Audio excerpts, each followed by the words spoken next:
I re-record a lot, just so you guys know.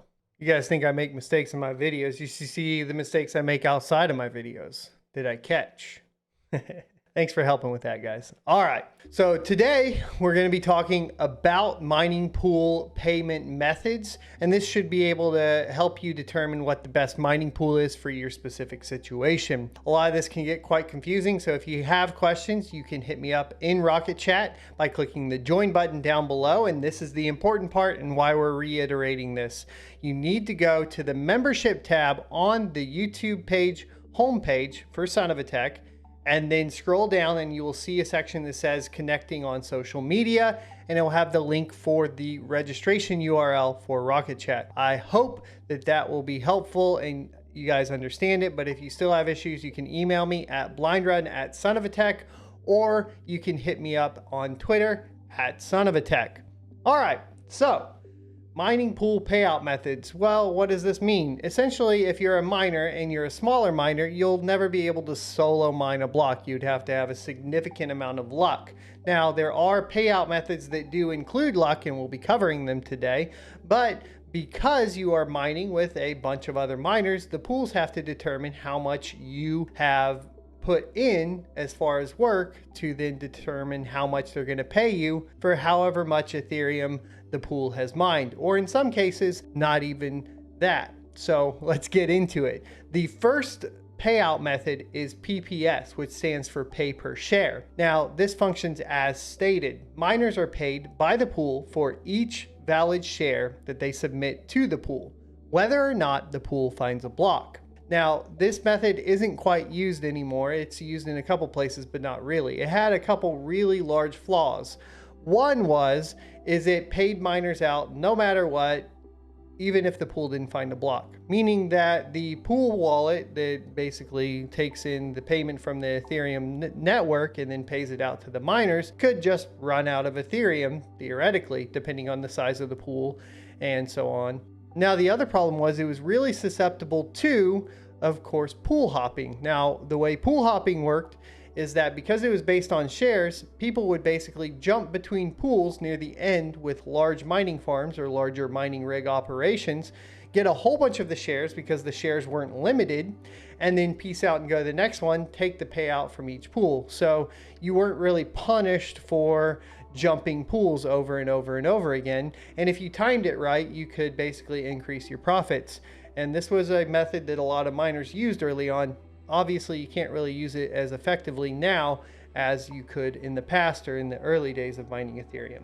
The next is PPLNS, and this is used by the largest mining pool in North America, Ethermine. And that is because, well, it protects pool owners, and it also stops people from pool hopping in this manner. Miners are paid a portion of the block reward and transaction fees that their pool finds, but only when the pool finds a block. And that's how it protects the pool owners from losing any money. Next, shares are defined by a fixed amount of shares with a variable N. Because there's a fixed amount of shares, if somebody comes in at the end of the block being solved and tries to accumulate a whole bunch of shares, they'll get capped by the end shares and kicked off. Basically, they won't get as many shares as they could potentially get by running them up on a PPS, for example.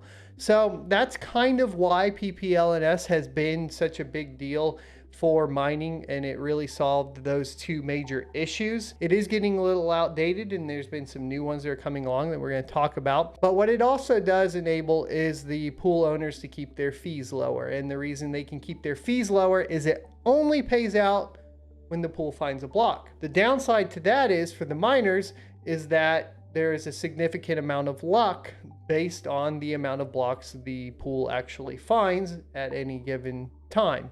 So to solve that and stabilize the miner payouts in a more predictable fashion or manner, the next payment method or payout method is called PPS Plus, which is pay per share plus. The most popular pool running PPS Plus is probably Spark Pool. For North America, it's going to be Hivon, which I've used and I really enjoy using.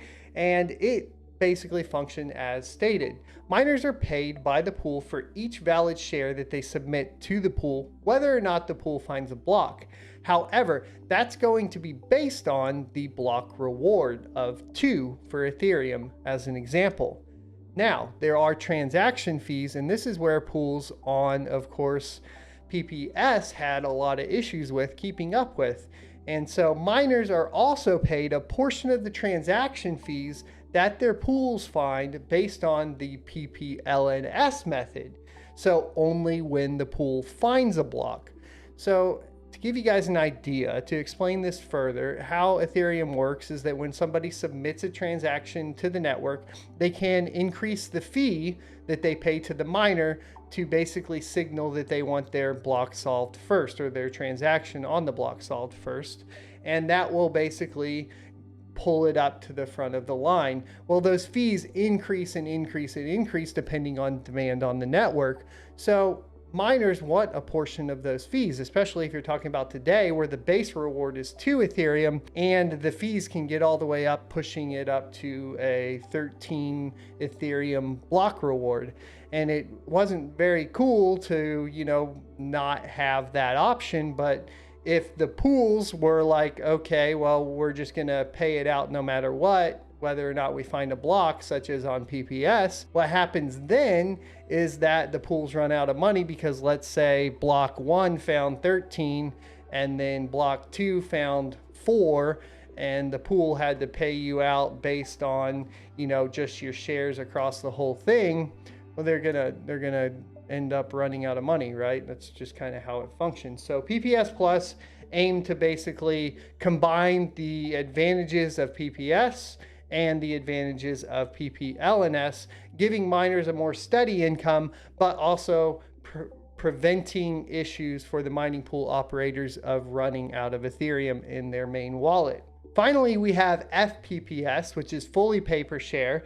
And this one that has been taking off lately due to the Binance pool. Now, we can talk about Binance pool for US users and international users and the caveats to it, because this payout method is great for miners, but it comes with some heavy taxation. And we'll talk about that. So it functions as stated. Miners are paid by the pool for each valid share they submit to the pool, whether or not the pool finds a block. In addition, miners are also paid the expected transaction fees of the network based on the past 24 hours, whether or not the pool finds a block.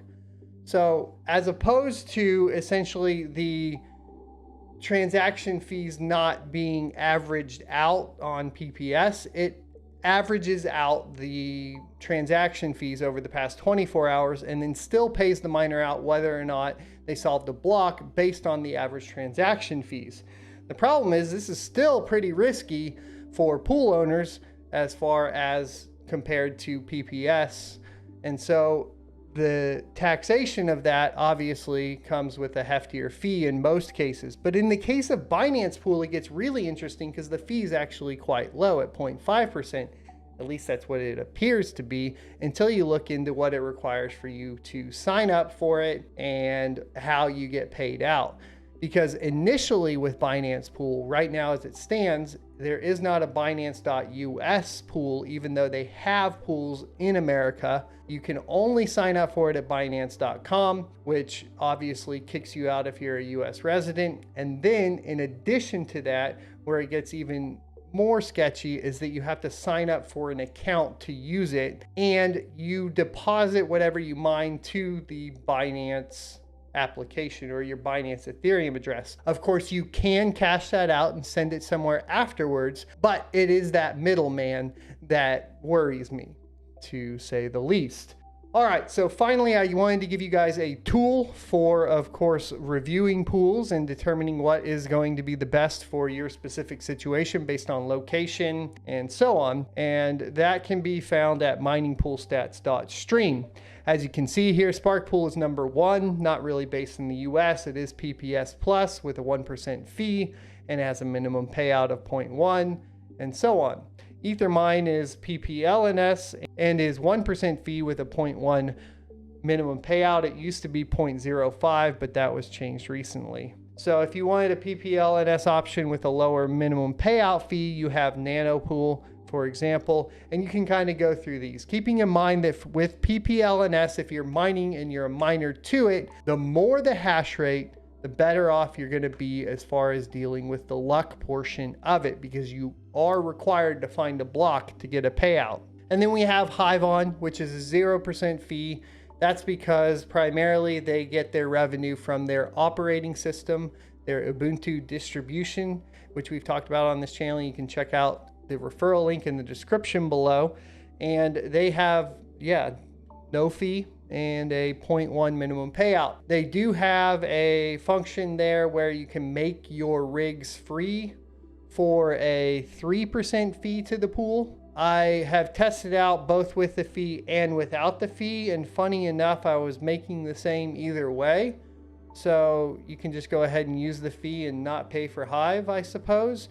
Just that's going to take some more testing, because like I said before, like anytime we're talking about mining pools and mining just in general, there's too many factors to put in to actually say like this is the best method. All right, so then finally I just wanted to talk about Binance Pool. It's down here. A 0.5% fee on FPPS is insane. That's just a hell of a deal. My worry there, like I stated before, is primarily that there's kind of a weird situation going on mining to it if you are in the US. And then there's the weird situation of having to actually create an account, which means they hold your account data. What I can tell you is they don't require user information, meaning like Prime XBT, which we've mentioned before, you don't have to put in like your name, your address, or anything like that at Binance.com. So, do you, boo? All right. Signing up is still kind of a downside, as well as, of course, having that Ethereum go to the Binance pool. Now, there are different levels. I have not gotten to the next level, but it does appear that at some point I could possibly point to my own wallet address, but I don't know what the requirements are. How much ETH do I have to have in the pool? How long do I have to mine to the pool before that works? And obviously being in the US, that's nothing I can really test fully. So if you guys have, somebody that can shed some light on it from outside the US and we can do a little Q&A, I think that would be super helpful. We can get you guys more information. All right, thanks for watching. I'll see you next Tuesday.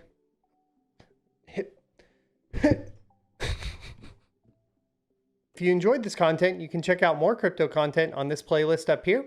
Or, of course, go ahead and subscribe for more in the future. Adios.